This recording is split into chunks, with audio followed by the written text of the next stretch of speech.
হোমক সাক্ষী কৰি পুৰোহিতৰ বৈদিক মন্ত্ৰোচ্চাৰণেৰে আজি ঐতিহ্যমণ্ডিত বৰপুখুৰী পাৰৰ হৰি মন্দিৰ প্ৰাংগণত এক সামূহিক বিবাহ অনুষ্ঠান অনুষ্ঠিত হয়। বৰপুখুৰী গাঁৱৰ স্থানীয় ৰাইজ আৰু গোপিনীৰ সহযোগত 14 যোৰা দৰা কইনাক সম্পূৰ্ণ সামাজিক নিয়ম নীতিৰে বিবাহপাশত আবদ্ধ হয়। বিবাহপাশত আবদ্ধ হোৱা দৰা কইনাৰ আৰ্থিক অৱস্থা সচ্ছল নোহোৱাত ৰাইজৰ সহযোগত এইদৰে সমূহীয়া বিবাহ সম্পন্ন হোৱাত আনন্দত আত্মহাৰা হৈছে দৰা কইনা সহ পৰিয়ালবৰ্গ। উল্লেখযোগ্য যে আজি বিবাহপাশত আবদ্ধ হোৱা অধিকাংশ দৰা পূৰ্বতে নিজ পছন্দ অনুসৰি অনানুষ্ঠানিকভাৱে বিয়া পাতি ল'ৰা ছোৱালীও জন্ম দিলে যদিও আৰ্থিক দৈন্যতাৰ বাবে সামাজিকভাৱে বিয়া পাতিব পৰা নাছিল। কিন্তু স্থানীয় একাংশ সচেতন ব্যক্তিৰ সহযোগত ৰাজহুৱাভাৱে 14 যোৰাকৈ দৰা কইনাৰ বিয়া কৰাই সুনাম কঢ়িয়াই আনিছে বৰপুখুৰী পাৰৰ গাঁৱৰ ৰাইজে।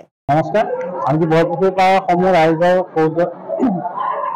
সহযোগত আমাৰ 14খনকৈ বিবাহ আৰম্ভ হৈছে।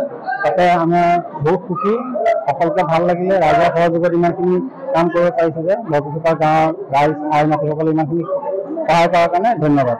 জামুগুৰিহাটৰ পৰা ৰাতুল হাজৰিকাৰ ৰিপৰ্ট, অসম আদিত্য।